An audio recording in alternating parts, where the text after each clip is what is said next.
Alright, welcome to another video. I'm RussTCG and we have NTC right here. Yo. And he's the mastermind in the green-white that I stole from him after, I think on Friday night when we're playing testing with Winsome. Yeah. And we're both trying to play Blue Perp and we need to teach a friend how to play Gundam. And he played multiple new type challenge for us with us and we couldn't beat him.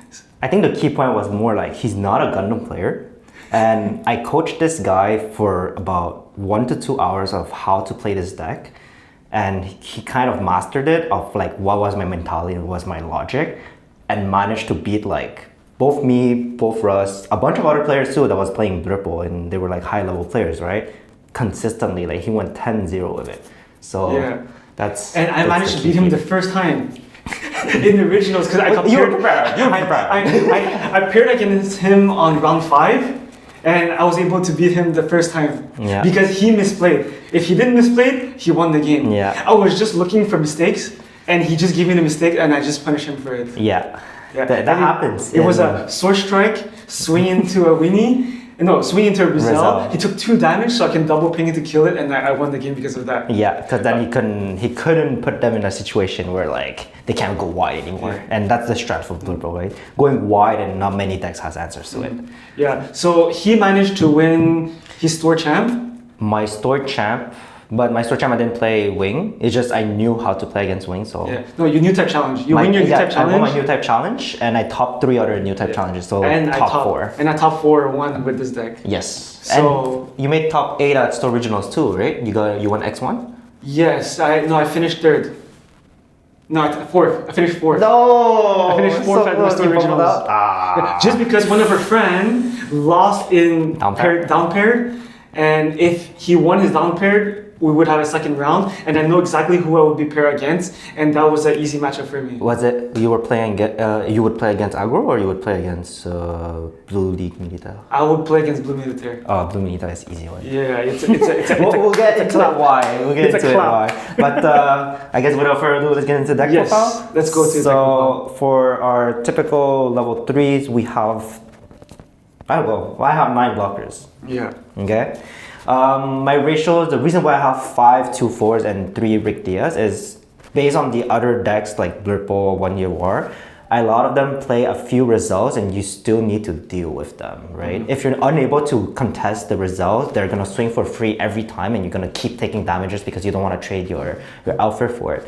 Sure, you can wait until like your L strike to bounce the result later on, but sometimes it's too late, right? You want at least something to mitigate them, and Rick Diaz is part of it. And another thing is, the way I built this deck is not to play for endgame. I'm playing it more of a mid-range based on like my matchups, right? So if I'm playing against an aggro player, the goal would obviously to reach your late game, so you're trying to play defensive, being like more about reaching to your level 8 and putting them in a checkmate scenario. Versus if I'm playing against like another blocker deck or something that's top end heavy for like Neo Zeon, for example, white-red, or like blue-white Milita, your advantage comes from pushing for game. So sometimes you need something to break the shield, and Rick Diaz is able to do it. Yeah, exactly. Right? So if they don't play anything, for example, like anything that's white, and I don't see an Alfred, 100% dropping the Rick Diaz to break the base. 100%, yeah. We'll get into like some of the curves I do later, just to like get to know how you push for aggro. But I also play 4 Sword Strike. MVP. Really MVP this meta, especially because now there are decks that plays a lot of 2 HPs or lower, right? For example, against Elite Militaire, this can bounce their token every single turn. So like the aspect of them getting 3 units on board becomes a little more difficult for them to achieve, and this also bounces the result, right? So it's not just meant for aggro, it's sometimes meant against other matchup as well. Purple White Destiny as well, right? Purple White Destiny plays a lot of what's his name? Sword Impulse. The one that pops your level 4, but you don't want it to go back to the trash, right? You rather force him to put it back in the trash. So you rather just bounce it back to its end. And a lot of people just keep blocking the Sword Impulse. But if he wants swing shield, I will give it to you. Just take the shield. I'm not killing that thing. Exactly. I'm not losing a block. You try to like bounce it, bring it back to their hand, and force them to find a way to trash it. And usually their only way of trashing it is by overflow affection. Or we kill it. But you try to not kill it. But most likely he will want to keep it because he want to have value with it. So. So for level 5, we have 4 L strike. So the L Strike is really good card, lets you bounce a card back to hand. I've been using this more as an aggressive tool though. A lot of the times if you're on curve, right, you're able to have about 3 units on board. And if you do link pair L Strike on board, you're able to have 4 swings going for shield, putting the guy behind. You remove the blocker and you -2 and you force them to not block it. Exactly. So that is like a base breaker. And like usually what you want to bounce are anything that is below 4 HP early on. The reason is that if they end up blocking with their Elfrith or their blocker that's 4 HP. Later on, when you reach level 8, the Wing Zero will kill it. Right? So the idea is if they have a Rig DS, that's what you're going to bounce. Or if they have a Zolo, that's what you're going to bounce. Because you don't want them to use it early and get value out of it, like blocking a shield. If it goes in their hand, their curve is awkward. Their curve is usually like so tight that they won't be able to replay it, so it's going to stick in their hand until level 8. And then when they reach level 8, they're going to be like, I can't play it. If I play it, Wing Zero is there. They're gonna have to respect the Wing Zero. And if you don't play it, you don't play Wing Zero. You just keep the Wing Zero until... You just keep your board, you just keep pushing for game. The next card is a heavy tech against the current meta, and it's Silver Bullet. Very good card. Allows you to mitigate a bunch of pings, right? And this is literally your win con for White-Red. At White-Red, once they reach level 9, right? Before they're level 9, if you just drop a bunch of your big units and you drop 2 Silver Bullets on their face, they're gonna look at you, they're gonna be like, yeah, I'm not gonna play my Neo Zeal. I'm gonna have to address this because you're presenting lethal, and if they do Neo Zeal and they can't kill your board, you're going for game. And they don't have Gundam ammo. They don't have Gundam ammo. They do have L Strike Link Pair though. Yes, but if you put a pilot on it, they cannot do shit. Exactly. So that's like your win con in that matchup. Literally, if you push hard enough and you reach to level 9, you put these down, you've practically won the game. Probably one of the best cards in this game, Wing Gundam. This is right now a really strong card, especially when all the aggro players except 1 Year War decided to cut off their level 5s and higher. Right? So this means that you can just swing at anything now. So some guys, like for example, turn 8, they say, oh, and I dropped two Gundam. And I'm like, okay, Link, Wing, I'm just gonna just kill them. This is how you put them in kind of this checkmate scenario, because what happens when you reach around level 7 to 8, a lot of the times they cannot play their weenies because they will die to Wing Zero. So they try to play bodies that are higher than 4 HP, than 3 HP, so that lives the Wing Zero, right? And then by establishing this, you just kill a body every turn. And they're not gonna try to go too wide, because if they go too wide, they're committing their hand to Wing Zero, right? So this is how you get them in a checkmate scenario. Also very strong in terms of like that mid-range gameplay we're trying to get. Just being able to push trading units, pushing for damage, right? And I think the most important thing is knowing how to preserve this, because this, once it dies and you didn't get as much value as possible, you're going to be very behind. Okay. Sometimes like if I get like, let's say I got 2 for 4, 2 for 6 with this, like I let it die. Like after 2 for 4, usually when it's very low in HP, you're gonna let it die. But there are multiple ways of healing your Wing Gundam in this deck, and there are multiple ways of like preserving it, right? And one of the ways to preserve it is a tech that I've been starting way before GDO4 came out, and that was Unicorn Gundam. Unicorn Gundam is really strong because any commands you use, you can minus AP something on the other side, right? So by doing that and combining it like with, say, with Peace Million or Kira, you can mitigate almost like 7 damage if you play correctly. You can mitigate 7 damage and heal on top of that. Sometimes I don't have hero, I drop the Wing Gundam, I pass, and next turn, they didn't deal with it, they didn't ammo it, they didn't do shit with it, they didn't bounce it, they didn't do anything. I'm like, okay, I put a Kira under it. This is basically take a free card every turn, push for damage every turn, and that's how you're able to establish that mid-range gameplay, right? Like if you curved properly and you played your blockers early and you're able to push for damage around level 5, usually they should be like at 4 shields. 4 shields. And then if you curve properly and you get your Wing Gundam in, that's 3 shields. You drop this turn 7, suppression, now you have lethal. So now it's like, well, deal with my board or don't. If you don't deal with my board, okay, I go for game. If you deal with my board and your units are weakened, then here comes the next big boy to finish it off. And it's like, if you have a Wing Gundam and a Unicorn on the board, you give them the option, which one do you want to kill? Like, do you want to die or your unit want to die? Yeah. So you need to choose. Usually, for me though, how I play this is I usually try to keep the unicorn standing until I see a half lethal. Yeah. Right.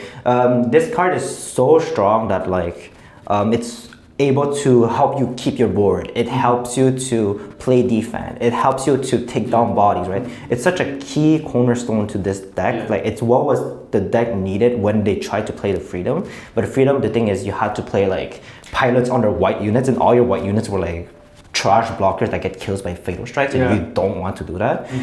And hero also don't work with these blockers, so and you get so much information based on what they do and what they deal with. So if they deal with the wing, you know what they're gonna do. And if they deal with the unicorn, it means that they don't have blockers and they need to protect their blockers for the suppression. So you get so much information out of what they do. I think after that. what this card also brings to the table is that it pushes an edge towards blue-white Ligue Militaire. Yeah.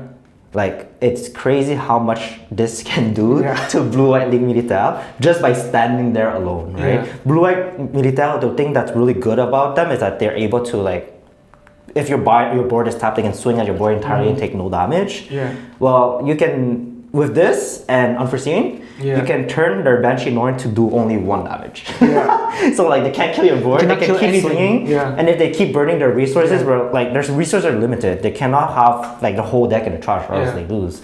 So eventually they're gonna burn out of resources, and you've pretty much established that you're the one that's pressuring for game. You're the one putting them in lethal. Wing Zero, self-explanatory, mostly there to wipe the board or reset the board once needed. I think a lot of times players, what they mistake it as is like once you reach level 8, you slam the Wing Zero and you call it a day. A lot of the times, if you analyze your board properly, you're gonna realize that your board is actually much better than having to drop your Wing Zero. A small example is like you have like 5 units on board, they have 2. If you're gonna Wing Zero to wipe your board just to take out 2 units, it's not worth it. That's a small example though, but there are much more like to it that me and Russ have decided to make a guide for you guys. Exactly. Right? And in this guide, we'll go into the most details as much as possible about how to pilot this deck masterfully and win all your game, because this deck has all the tools to win any matchups in GDO4. Yeah, and especially like I think like I have the VOD of my mirror game, and I was holding the Wing Zero for like 4 turns. I didn't drop it because I knew he had it, and I need to like kind of put enough pressure to not let him drop a Wing Zero, but when I drop a Wing Zero, I won the game. Yeah, what's funny is also like Silver Bullet is tagged for the same matchup too. If you drop like double Silver Bullet when they reach level 8, they're just not gonna do it. Yeah. Okay, bases, I only play 4 Peace Million. So this card is really strong in conjunction with Wing Gundam, right? This allows you to heal 2 every time. The thing you can do though is if you're able to unlock your Unicorn Gundam on curve and reduce a unit to 0 AP, that's a heal 2 every turn. Yeah. And keeping this healthy as much as possible is going to be key into like the ping matchups. Blue, purple, red, white, all those matchups that's trying to kill your big units by you like pinging you down. Just by having your Wing Gundam link pair, it's going to be so hard for them to take it out. It'll take them 5 cards to kill it. So. Yeah, it's going to take them a lot of cards to do it. And that's why I'm saying it's really strong if you establish Solo Bullet, Wing Gundam, Unicorn on curve, and when they reach their level 8 for Wet Fright, they won't be able to use their Neo Zeong turn, right? If you stop them from using Neo Zeong, you practically stop their game. Yeah, because Neo Zeong, it's only good if they have friendship, like you said. It's That's Gundam Amuro, bro. So wrong. No, but like if Neo Zeong doesn't have the follow-up, and they drop a Neo Zeong, they're gonna kill 1 body. And you have 5 body in the game. Like you are going for lethal. You're going for game. So there's no point for them to drop the Neo Zeong. And I think some Neo Zeong builds also are optimizing more towards aggro because aggro is still popular. So they have way less blockers to defend against you. And since you have so many big units, big HP, you can push for game much easier. With 4 units on the board, you won the game. Like, Now we're gonna go to our pilots. So since we have 8 link pairs, right? 4 Kira is standard, and we also have 8 link pairs, so it's gonna be 4 hero. Very simple. I think one comment people would ask is, why do you not play Ultron, right? Ultron is a very good card. It's just in this meta, a lot of people have started cutting their level 4 blockers or like their level 5 blockers. Usually the level 5 blockers that you wanted to kill was only L Strike, but because you're playing Wing Zero, you can still interact with L Strike by using your Wing Zero, right? And they want to kill Freedom too back in the days. Yeah, so Freedom has kind of been cut off now. Nobody really plays it. So Ultron, your goal is to kill not the level 3 blockers, because the level 3 blockers you can deal with them. So you wanted to kill the blockers that are too big, right? So Launcher Strike, the New Freedom, those blockers, right? A lot of them has been cut, and now the only big blockers right now that are played is L Strike and Silver Bullet. Silver Bullet cannot be killed. Like you do 5 damage, it takes 2. And L Strike most likely died by turn 8. Like if you push hard enough, he's gonna take damage for the Wing Zero to finish off after. So like I feel like having this card and waiting so long for this card to be able to generate this like mid-range style, this tempo like we're trying to go on, I didn't feel like it was worth it, so I cut it off the deck. And as for Shenlong, well, we have ways to deal with Shenlong, and that is by playing Graceful Demeanor. Okay, so Shenlong, the idea was that if you have the link pair, you were able to kill 1 level 3 blockers on the spot and push for damage. For this deck, you can do something similar without requiring the link pair. You only require 1 copy of your Graceful Demeanor in your hand, and essentially you could push for a game much harder, right? The idea is, at level 5, if you swing with something that they're unable to do a clean trade with, right? Let's say you swing with your Militia, right? Or like your Sword Strike link pair and you -2 one of the blockers, they're not gonna block it, right? If they don't block, this becomes kind of like a main card. So you can use it as an action to bounce their 2 blockers. Now all your blockers can swing for life. Right? And then they go in this position where like, oh, my blockers are out now. Do I play on my curve with my big units that I was supposed to play? For example, Kashatra link pair, Wing Gundam link pair, those big link pair that kind of clogs their curve. Or do they replay defense and call out their blockers? And putting them in that situation pretty much is what I built this deck to be, right? You're playing around this where you can push for aggression when you need to, and you can wall up when you need to. Yeah, the difference between this and Xinglong is like, because Xinglong is so bad against aggro, but the main purpose of this deck is, if you play a card, what's different between a bad card and a good card is a good card have multiple situations that can get you out of something, and that's the difference between a brick. When you have a Xinglong against aggro, it's a brick, like it's doing nothing, so that's a bad card for you. So Demeanor is it's like good for aggro, you bounce back stuff to get you a turn. 1 turn in a green-white, it's so huge that makes a huge difference. And being able to use this with Unicorn as well, minusing AP their stuff, reducing the damage the Wing Gundam takes. Like if you swing a Wing Gundam and you do this while you have Awaken on curve, you remove 2 blockers. Don't remove the one he's attacking. He's not gonna block because like if he blocks, he's gonna lose. Like it doesn't change anything. No. If he blocks, he loses the blocker for free. You're breaching and you're bouncing too. Exactly. So it's like it gets even worse. And by doing action phase, since action phase is after blocker phase, you can decide where the -AP goes, which is really, really strong. So yeah, this deck built around all matchups. Just to complete it off, we have 4 Overflowing Affection to, you know, unbreak ourselves. The way some people use this a little differently, like the moment they see it, they use it. In the guide, you guys will have like a full details of how to use Overflowing properly, especially when you have a Unicorn. And the last 2 commands is Unforeseen. Unforeseen, just to minus the AP. This can be used defensively as much it can be used aggressively, right?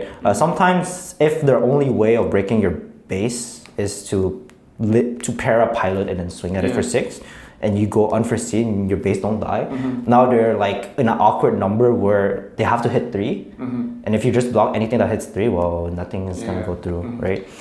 There's one game that I used Unforeseen with. I was bricking like that. The only reason why I stopped playing green-white after GO2 it was because I bricked so much. But now like we fixed the bricking issue, which is 8 pilot instead of 10.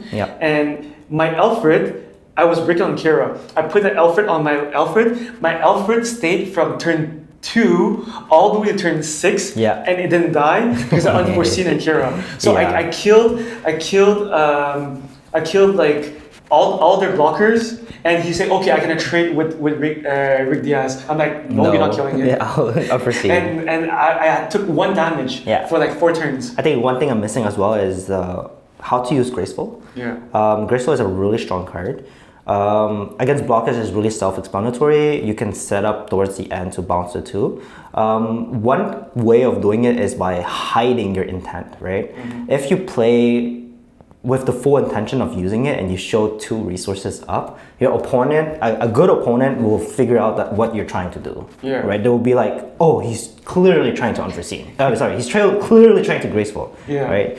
So if you're able to hide your intent behind the Graceful, that's how much stronger the card becomes. And you can do a lot of tricky plays with this. You can also bluff that you have it, and then it changed their plays completely, right? If you put like just 2 resources up and like he has a handful of blockers because you kept bouncing it, he's gonna stop playing it. He's gonna be like, well, I don't want it to get bounced again for 2, so I'm just gonna play something else. So I think green-white is the hardest deck to play, and it's not like, oh, I don't think it's the hardest deck to play. I think it's more like it's more rewarding when you understand what you're doing. But it's just like, because the problem with green-white is if you do 1 mistake, that against a good player, you'll get punished like later on. Like for example, I did a misplay against Alex. He was playing purple-white, and I wasted my demeanor 1 turn too early, and I got punished for that. I think most likely I lost the game because I got punished too early from that. Also, key thing, if this comes out of burst, you can choose 1 or 2. Okay, there are times where you don't want to back in hand, right? The small example is, let's say there's 2 weenies on board that is on board and 1 is tapped. You don't want to bounce back the one that's tapped because that's a target for your sword strike to swing and then bounce something else. So small stuff like that, it's going to be in full details in our guide. And I'm excited to get that guide out. And you guys, if you guys want like some stuff like covered or something like that, because it's hard to put everything in a video because some people doesn't like long videos, some people like long videos. So we try our best to accommodate to everyone, but sometimes like some people just want a deck list and call it a day, and some people want to know how to play it. So we put a lot of time into building a guide, comprehensive guide that goes through the curves, the matchup, when to play, what to play, and tech for your locals, because a lot of people say, they won the originals with it. But the reason why the deck won the originals because they played and they built a deck to go through 9 rounds. But if you're playing against like in a local, like there's some cards that are not necessary because the possibility that you're gonna play against a specific deck will be very low. So you take definitely based on local, and that's stuff that we're gonna cover also. And for example, like he's playing 4-piece million. I'm not convinced with 4-piece million. I tried it. I lost a game because I was breaking with piece million. And if it was an underground laser base, with just 1 of them, I would have won the game because I needed that HP. I think 1 turn earlier, and by turn 6, like his board was way too large, and the piece million didn't save me. So it just based on preference and stuff like that. So we're gonna include all the options, all the text. To also fit your playstyle. Again, like Russ and me has different playstyles. I'm gonna explain my logic on what my playstyle is, and it might interest you as well of how the Gundam game is in terms of like tempo swings, who has the aggression, who's on defense, what you should do if you're on defense, what you should do if you're aggressive, right? All of that will be on the guide. There will be a video format of it, but it won't encompass as much detail as the guide will have, so I definitely strongly suggest to get the guide. So we need to help this guy get to 1K. So please guys, give him a subscribe if you haven't yet. And I think like he will give a lot of valuable stuff on Gundam playstyle, gameplay, deck profile, and the spicy stuff. He like to cook some spicy stuff. Like I like to cook spicy stuff, but I like to cook stuff that I know that it's working in my mind. But he cooks some stuff that it's working, and it's just like a different point of view into, because he played a lot of TCG. I used to play Yu-Gi-Oh, and I'm playing Riftbound right now, but he played Digimon, One Piece. He played too many. It's not good for you guys. It's not good. So but he has a different point of view into the game because because he has like the Bandai OG. I think knowledge. what the store originals you were at, like the Karamadika one, I had a friend that came up to me and asked me like, "Oh, I want to cook this deck. Can you help me cook it?" Yeah. And we cooked with it. He only lost one game and it was unfortunate. He just ended up like breaking against Burple and Burple opened perfect curve. But every other game he won. And he went X1. Because of the down pair loss that happened, he ended up going 8th. But I still think it's a really big feature because it was something completely out the door. Okay. Like it was Purple White Destiny, but it wasn't using the Kira package for the white part.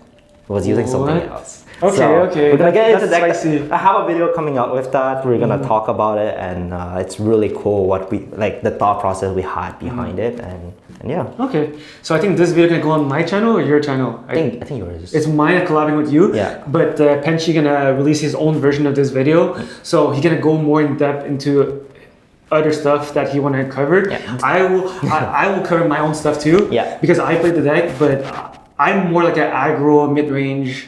Like I play more mid-range, and like I analyze the board a lot to figure out like can I put aggression, and this game in my opinion promotes aggression more than it promotes defense. Yeah.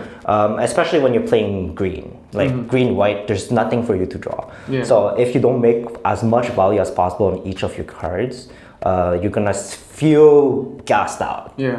Towards the end, and you don't want to feel like that, right? So obviously, if you see something bad coming up, you try to avoid it, but it's situation to situation. Yeah, I think we covered everything. Like what you guys want is the deck, and we just gave it to you because you guys have been asking me for the green white. You want the green white, you want the green white, so we're gonna give it to you. And I will cook more purple white seed, purple red seed, Destiny. So I don't know what you're cooking next, but those are my cooks.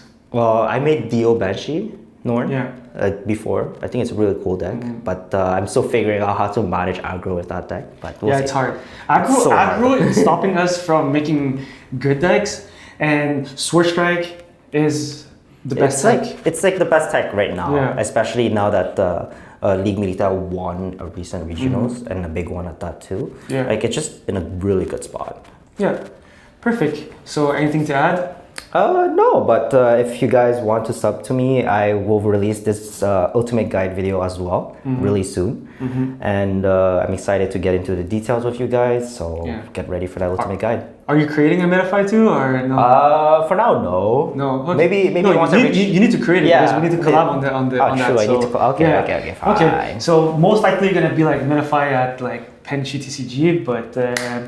Thank you guys for watching, and please subscribe, like this video, drop a comment on what deck you would like us to cover. And I think we're gonna bring back our live stream as soon as possible. Yeah. But I'm just so busy. But like maybe like in about a week or two, we're gonna bring back the live stream. I think World Snatch Champ has asked me for the video for the stream, and I think also we have other players too that are lined up. It's just we've been so busy, man. Like GDO4 and prepping for regional really took all of our time, and that's why we kind of like wanted to keep things in secret. Like they didn't want to reveal some sauces. Somebody in Japan found the unicorn sauce and kind of released it. I was trying to keep it for the regionals, and it didn't work out too well. I don't think, to be honest, we're way too many people. Yeah, we're way too many people. Like people are cooking stuff, and like I cannot hide anything. I think it's also because like we have lower amount of sets, so a lot of things will be tested around. But like this unicorn, like I really enjoy it. It's such a good one. But it's not really hiding. It's more like we want to share something that's working, and not sharing something that you guys are gonna like. I don't want you guys to lose with something that we told you to play. True. And it's just like we want to make sure that it's working before releasing it. Yeah. But thank you for watching, and subscribe, like, and comment. On to the next one.